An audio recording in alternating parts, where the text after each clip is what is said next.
বন্ধুরা, কেমন আছো তোমরা? আমি ভালো আছি।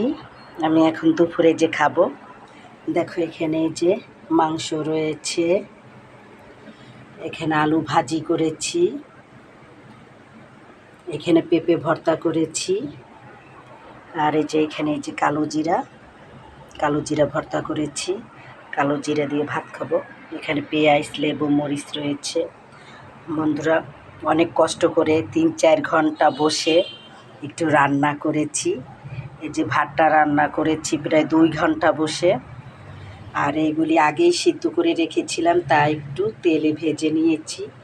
এটাও ভর্তা করেছি। বন্ধুরা, তোমাদেরও জানি গ্যাসের অনেকের রান্না করতে কষ্ট হচ্ছে বন্ধুরা, তারপরেও অনেক কষ্ট করে হলেও আমাদের খেতে হবে।